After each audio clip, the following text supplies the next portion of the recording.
Hello everybody, welcome back to Max Reviews. I'm Braden, and today we're going to be reviewing Harry Potter and the Philosopher's Stone, or Sorcerer's Stone, depending on where you live, and Harry Potter and the Chamber of Secrets. This is going to be part of a 6-part series where I'm going to be reviewing each of the Harry Potter or Fantastic Beast films in pairs, starting with these first 2 movies, and then we're going to end it with reviewing Fantastic Beasts, The Secrets of Dumbledore, and then ranking all the movies, and maybe doing some fun rankings there. I got a few ideas.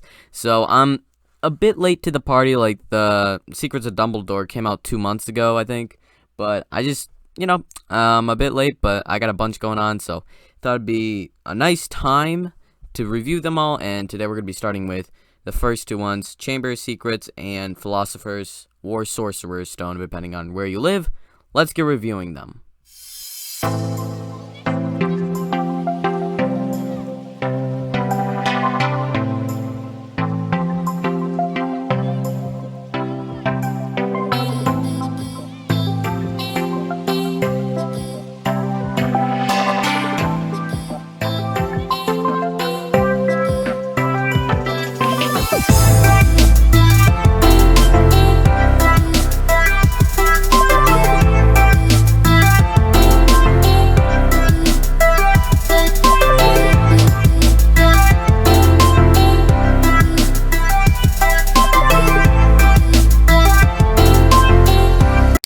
Okay, so I am extremely new to the Wizarding World franchise. I just read the books last year, all the Harry Potter books. I loved all of them. They're my second favorite book series of all time.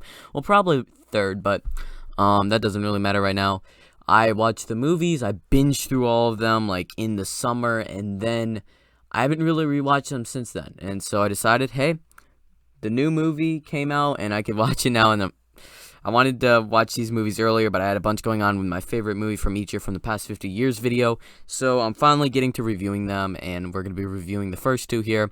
And starting us off, we have the Philosopher's or Sorcerer's Stone, which it's weird how they changed the name. I prefer Sorcerer's Stone. It's just easier for me to remember, but Philosopher's Stone is fine, and this is the movie that started it all. They had Harry Potter turned 20 years, the movies. This movie turned 20 years in... Well, they did like the 20th anniversary, Return to Hogwarts in January, and I love that. So this movie is what started it all, and I gotta say, if this movie didn't take off, if everybody was just like, who cares about Harry Potter, and if this movie wasn't a success, then we would not have the entire Wizarding World. And I gotta say, this movie still holds up. It's great. It's such a good movie. First thing first, the cast all around was perfect. I don't think there's one person here that's horribly miscast or misplaced or anything like that. They did a great job with it. I forgot how long these movies are. This one's like 2.5 hours, which I feel like it needs to be. It's introducing everybody and everything, this world. And just when we're beginning, it just gives me the sense of something I haven't felt like with many movies. A sense of magic and awe and just childish wonder, which I just love. It's something very different, and I didn't grow up on these movies. This is my second time watching it, and it just has the music, the sort of wonder of what's going on. It's just so magical, and I just love that about this. So Daniel Radcliffe is great, and the lead is Harry Potter, and just everybody else is perfect. Dumbledore, perfect.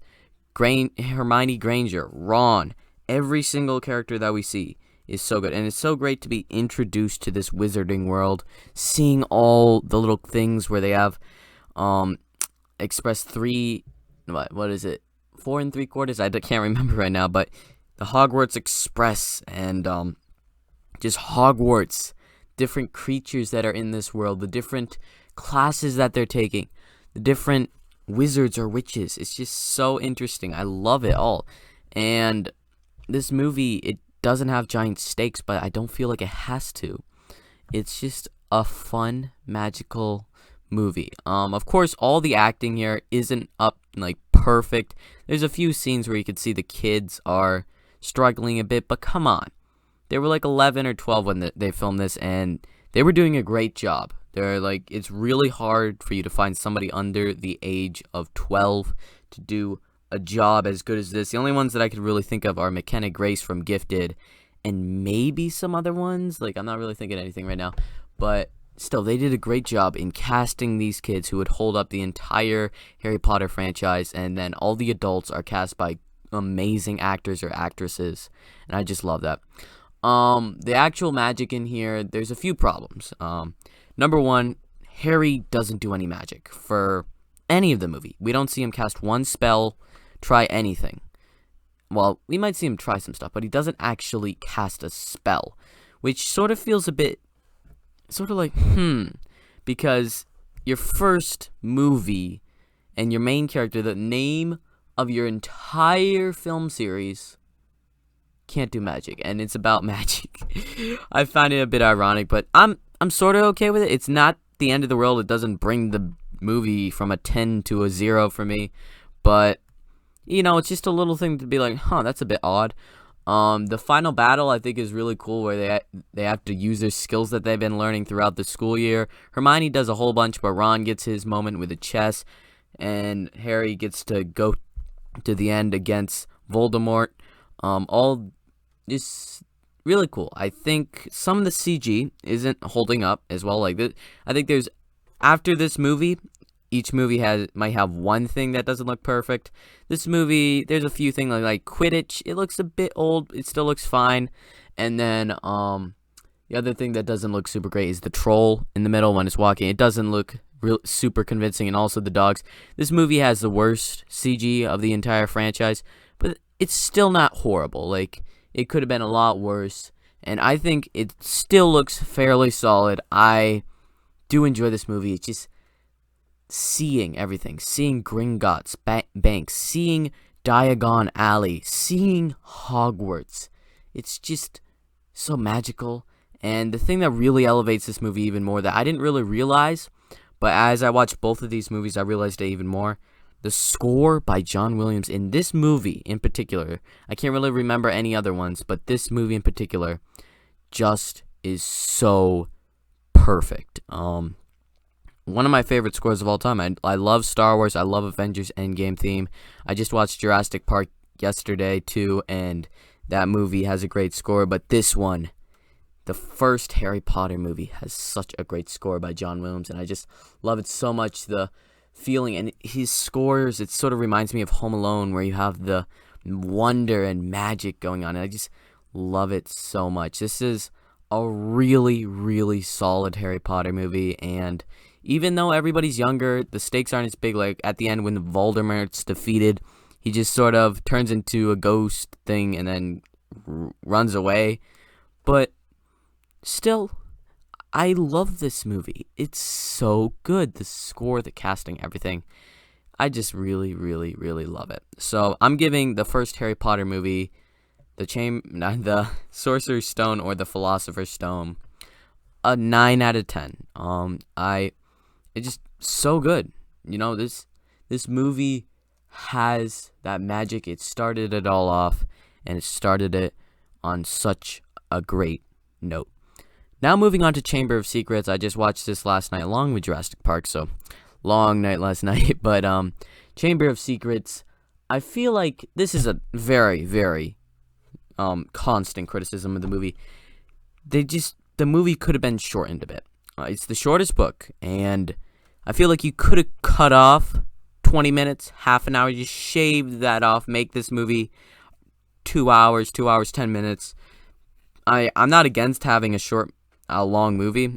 Like Lord of the Rings, very long movies, but they're so good. And the same as with all these Harry Potter movies, they're longer. But this one in particular just feels a bit too long, like it's just spending a bit too much time on everything.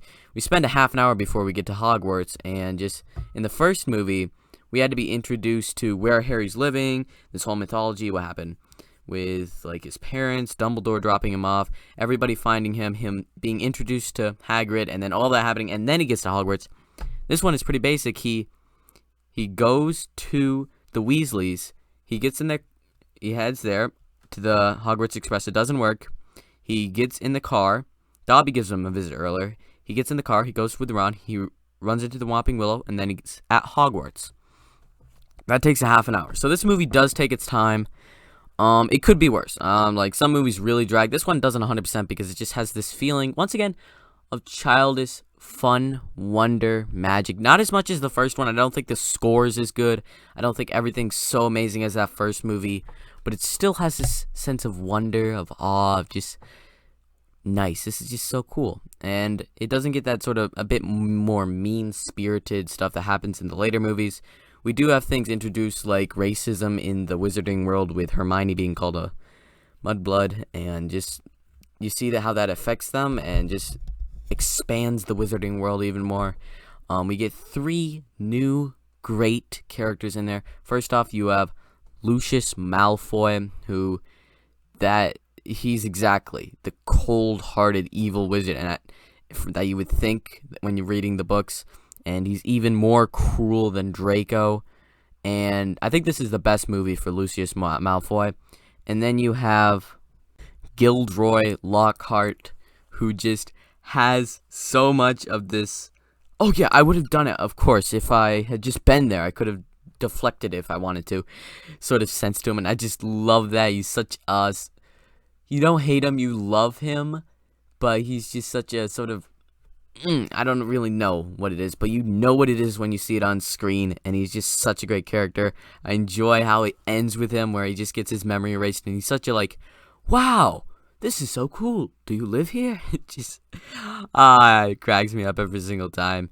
And then finally you have Dobby, who, this is the best movie with Dobby in it, where Dobby, where he's hitting his head on stuff, and he's just, Harry Potter has to leave Hogwarts.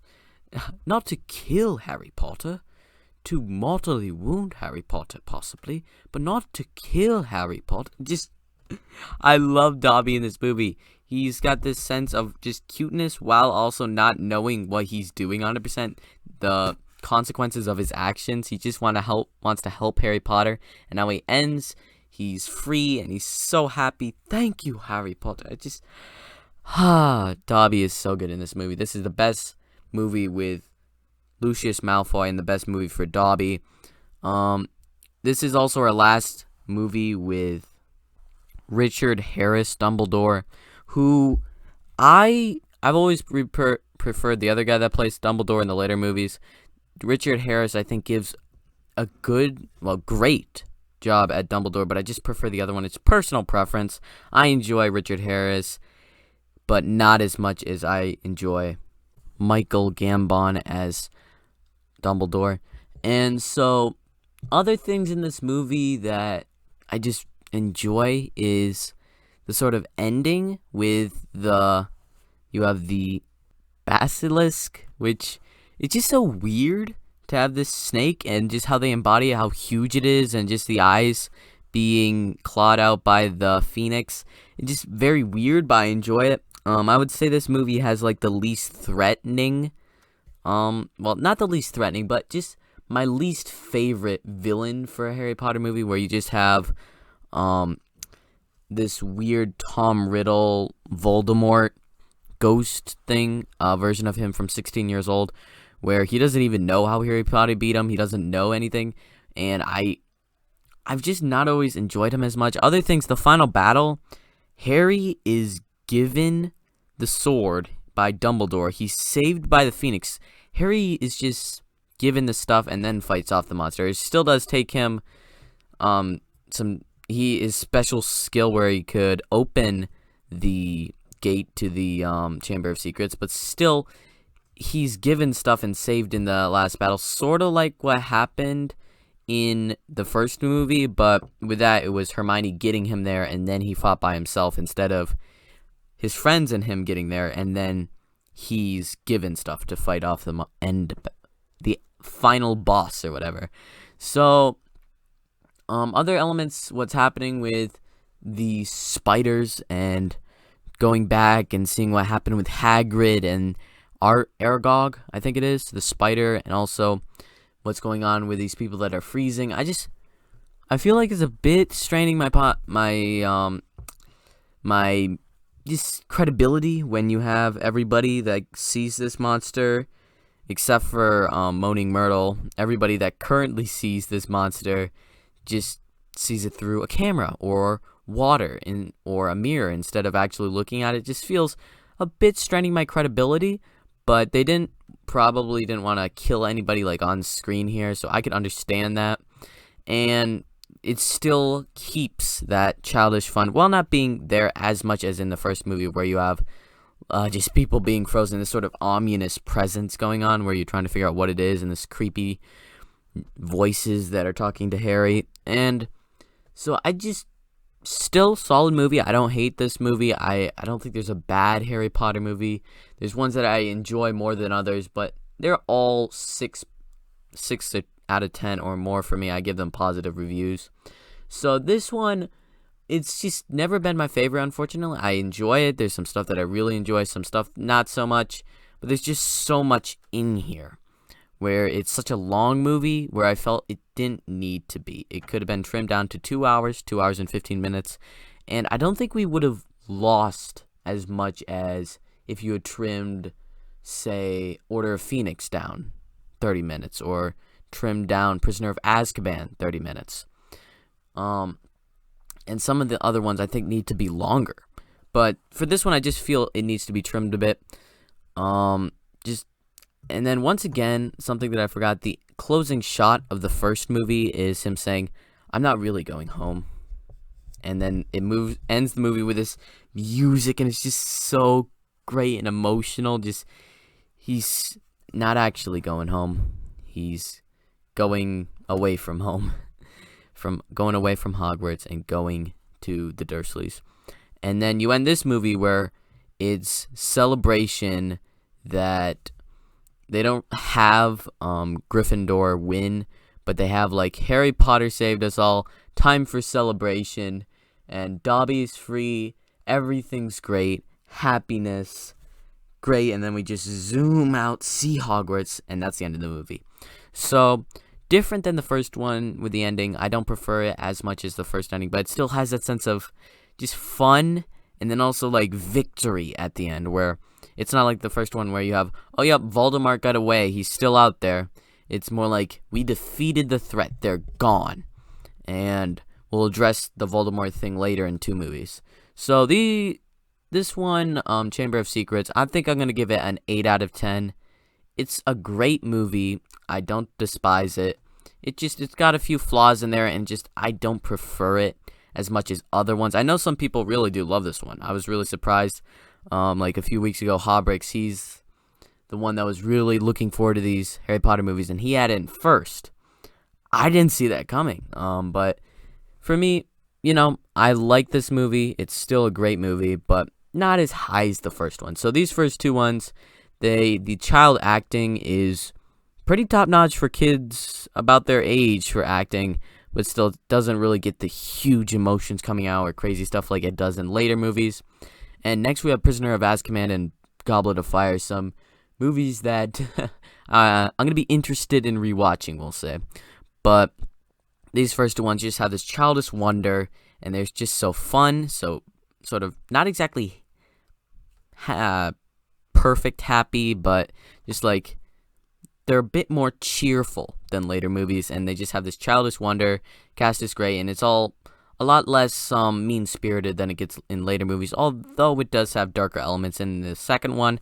So that's my thoughts on the first 2 Harry Potter movies. I'm going to be reviewing the 3rd and 4th, and then the 5th and 6th, then Deathly Hallows Part 1 and 2, then the 2 Fantastic Beasts movies, and then Fantastic Beasts Secrets of Dumbledore, and we'll see how much I have to talk about it. I might do just one video where it's spoiler-free, and then spoiler review, or I just might do 2 separate videos, and I'm going to rank all the movies, and we'll see what other rankings I decide to do.